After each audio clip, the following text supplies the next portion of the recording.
Riflessioni sulle launetas, il ruolo, la rilevanza che questo strumento ha nell'ambito del nostro patrimonio possono arrivarci anche da chi per formazione, studi di ricerca, attività didattiche forse più prossima all'ambito colto, per quanto possono valere le etichette e le barriere. Miriam 4, prego, forse puoi anche utilizzare questo microfono.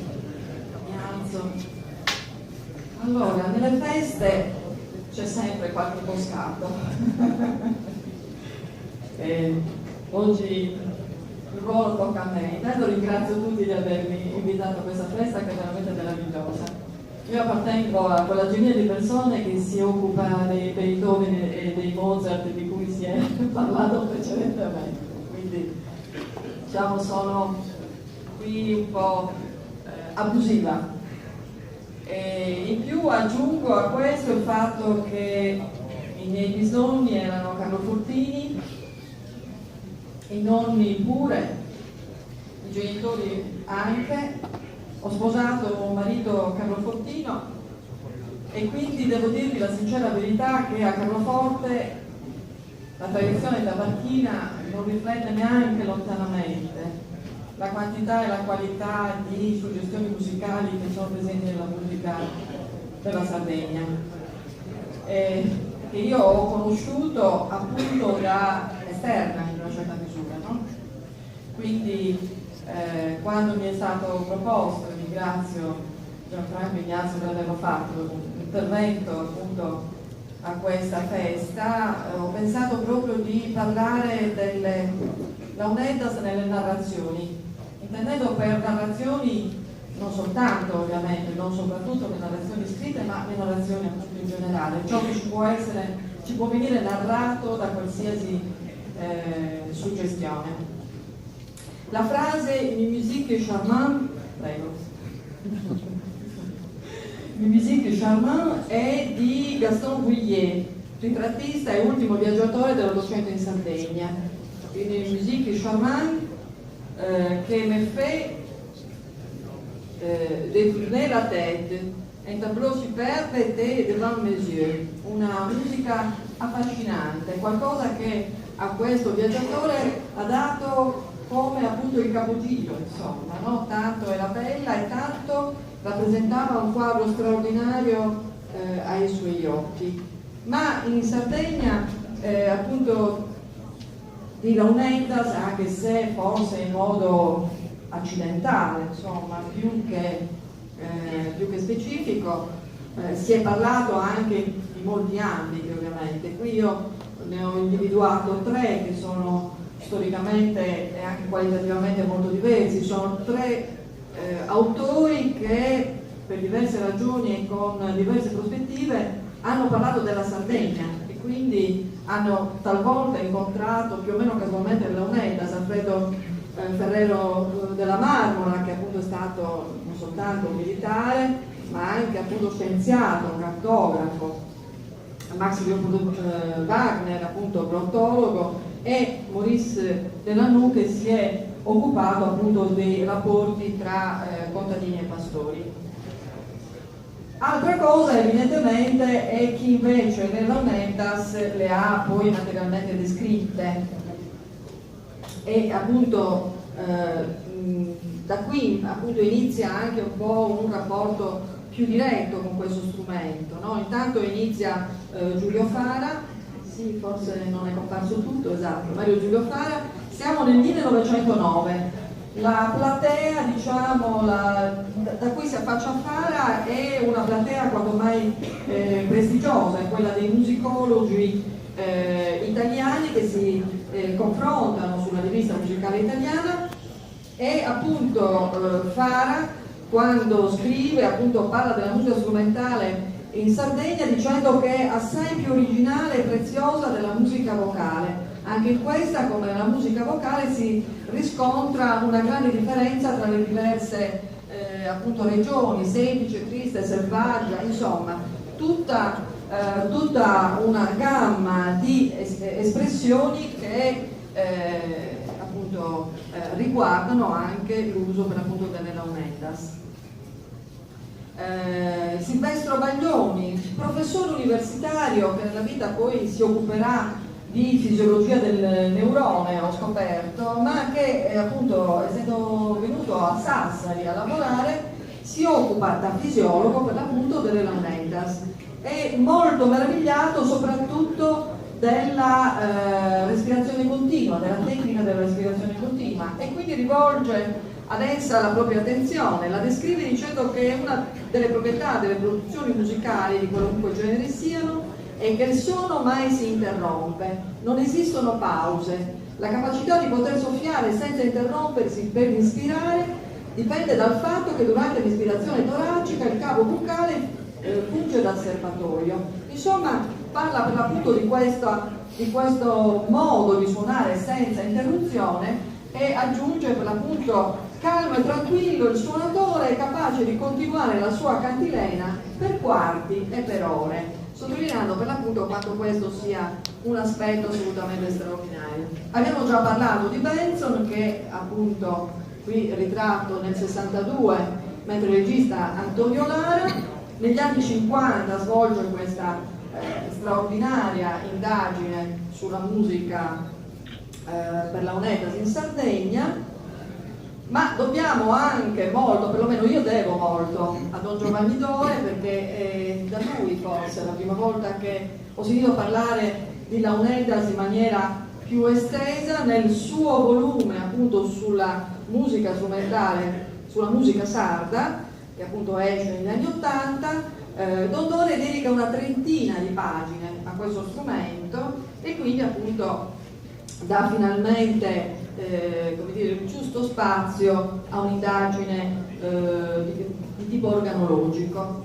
Ma ovviamente diciamo il pezzo forte modernamente è ovviamente questo volume, quello di Launetas, appunto a cura di Giampaolo Lallai dell'associazione culturale. Il fatto stesso che questo volume sia stato edito dalla MED di Cagliari, dall'ISRE appunto di Nuoro, racconta quanto intorno a questo strumento modernamente si siano coagulati appunto gli interessi degli studiosi, e in effetti in questo volume, che rimane un pilastro per chi appunto voglia rivolgere il proprio interesse e quindi studiare anche questi materiali, in questo volume sono raccolti molti saggi appunto di persone che con le Launetas hanno avuto un rapporto molto stretto, ma anche di studiosi che parlano, diciamo, dell'argomento più in generale. Le narrazioni storiche, ecco qua, il nostro bronzetto che saltella. Possiamo andare avanti perché queste sono proprio le narrazioni storiche, quindi diciamo che cosa ci proviene dall'osservazione iconografica, no? Quindi dei materiali che ci sono pervenuti, che purtroppo non sono molti. Antonio Taramelli nel 1907 scopre appunto il bronzetto idifallico a Ittiri, località non ben precisata, e appunto questo bronzetto viene gelosamente conservato al Museo Archeologico di Cagliari. No? Ecco qua. Lo vediamo più da vicino, vediamo qui un particolare, Lauletta. Forse va avanti da solo. Fermo lì. Lauletta appunto viene rappresentato, che abbiamo visto esatto in questa rappresentazione, come vedete anche la forma del viso, il taglio della bocca, no? Raccontano evidentemente molte cose. Giovanni Lilliu ha dedicato appunto a questa statuina delle pagine molto significative. Prego se puoi andare avanti. Ma chi ne ha tratto una grande diciamo, ispirazione è stato proprio Giulio Fara ancora, il quale nel 13 si accosta, diciamo, alle Launetas in maniera decisamente più organizzata. aveva avuto la possibilità, infatti, nel 1912, durante un convegno di medici condotti, di entrare al museo archeologico che era stato aperto in maniera straordinaria. Non sappiamo perché avessero aperto il museo archeologico proprio per i medici condotti. Certo è che appunto Faro si imbosca e riesce finalmente a vedere il nostro aulette. E appunto partendo dalle osservazioni di su questo bronzetto si ispira insomma a questa osservazione, e ovviamente abbiamo qui una delle foto che riporta nel suo saggio, dedica per l'appunto un saggio ben più corposo su uno strumento musicale sardo e lo descrive in maniera più dettagliata. Dopo il bronzetto etifallico, un altro esempio è contenuto, diciamo, lo vediamo in questa lastra marmorea della cripta, tratta dalla cripta della parrocchiale di Sant'Antioco. È uno strumento bicalono, quindi non sono launedas, e qui forse lo sono, ma tanti puntini, perché normalmente nell'iconografia non abbiamo un desiderio realistico di rappresentazione, no? Gli scultori e anche i pittori, questo ovviamente non accade solo per le launedas, ma per tutta l'iconografia, come dire, dipingono senza attenersi rigorosamente alla realtà, anzi spesso fantasticano un po', perché non hanno il problema di riprodurre dettagliatamente gli strumenti o le posture dei suonatori o altro, no? Hanno semmai il problema di cercare di rappresentare delle cose belle, piacevoli, gradevoli a vedersi. Questo è appunto, qui invece siamo alle Cantigas de Santa Maria, un manoscritto cioè un lavoro molto corposo del 1200. In questo caso anche qui forse non abbiamo proprio una rappresentazione realistica, ma le tre canne delle launedas sono molto evidenti. Questo appunto è un'illustrazione tratta da un codice appunto conservato a Madrid nella biblioteca del Real Monastirio, e appunto è stato anche preso soprattutto in esame da Giampaolo Mele. Queste sono due formelle, la riproduzione, queste sono quelle che troviamo al museo di Nuoro, conservate appunto al museo di Nuoro, ma sono la riproduzione di due formelle che fanno parte della chiesa di San Bachisio di Bolotana, dove troviamo diversi suonatori di strumenti. Uno, che è quello alla vostra destra, riproduce un suonatore di launedas. Stiamo parlando di riproduzioni del 1500. E questa invece è una scoperta che ha fatto Ignazio Zucca e Giuseppe De Ris, l'adorazione dei pastori nella chiesa di Santa Maria del Monte. Stiamo parlando del 1680. Questo è il quadro, peraltro purtroppo molto sporco, correggimi Ignazio se sbaglio, ma si tratta di quadri del De Ris e non solo, Marghinotti eccetera, che erano presenti prima nella chiesa di San Michele, se ricordo bene, forse nella sagrestia della chiesa di San Michele, se me lo ricordare. In ogni caso appunto notiamo che il contesto è quello diciamo proprio dell'adorazione del bambino appena nato. Qui in basso a destra ci sono altri strumentisti, ma qui in basso a destra c'è un suonatore, di cui a destra vediamo il particolare, che porta appunto, appunto si accosta, no, allo strumento. Sono due canne, non vediamo appunto la struttura tipica delle launedas, quindi in realtà non possiamo dire assolutamente con certezza che si tratti di questo. Possiamo andare avanti, ma appunto la postura stessa anche del suonatore è abbastanza simile, diciamo così, a quella che troviamo in tante fotografie del Novecento.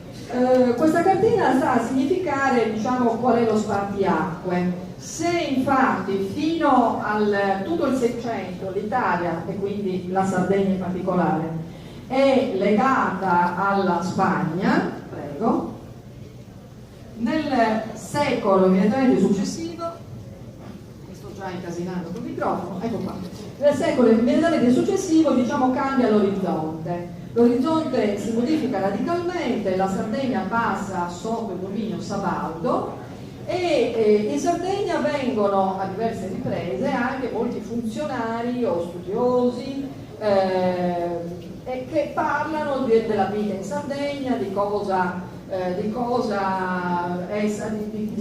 come si configura l'isola, di quanto è antropizzata, eccetera, eccetera, eccetera, no? Possiamo andare avanti.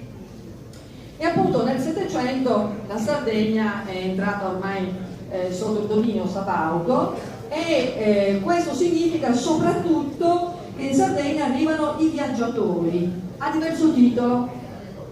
I viaggiatori possono essere appunto studiosi di ornitologia, oppure Francesco d'Austria ad Este che conta di diventare re di Sardegna, si fa un viaggio per tutta la Sardegna per conoscere quello che ritiene possa essere poi un domani uno dei suoi possedimenti, ma non gli va bene perché non diventerà re di Sardegna. Alberto La Marmora, di cui abbiamo già detto, Vittorio Angius, che per il Casalis indaga in tutta la Sardegna e fa una vera e propria indagine dettagliata di tutti i paesi e di tutti i centri. Paul Valerini, Niccolò Oneto, che è maestro di cappella a Cagliari, e nella sua memoria sopra le cose musicali di Sardegna parla, anche se fuggevolmente, di Launendas, eccetera, insomma tanti altri viaggiatori, perché la Sardegna diventa una meta prima nel Settecento e poi nell'Ottocento appunto per i viaggiatori.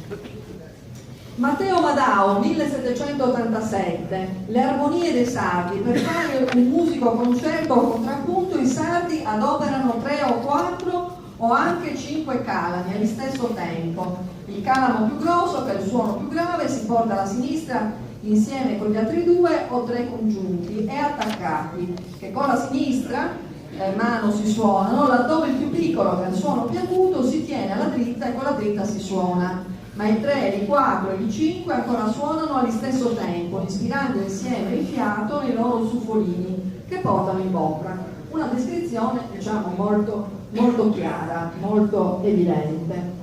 Qui ormai siamo alle descrizioni ottocentesche. Questo è appunto Ecominotti che disegna una scena dove sono presenti le launetas, che verrà utilizzata poi da Alberto della Marmora. Questo è Simone Marca di Mores, ugualmente la danza di launetas, e questo è Gaston Vuillier, un particolare delle Jure de Launetà, cioè 1893, siamo già alla fine del secolo. E poi ovviamente quello che per noi è un punto di riferimento obbligato, ovvero Benson, il quale ha appunto reperito una enorme quantità di materiale etnografico che è stata poi riscoperta appunto da Dante Julianas nell'81, e in parte questo materiale è stato anche impiegato da Fiorenzo Serra nel documentario Is Launetas, la musica dei sardi. Grazie.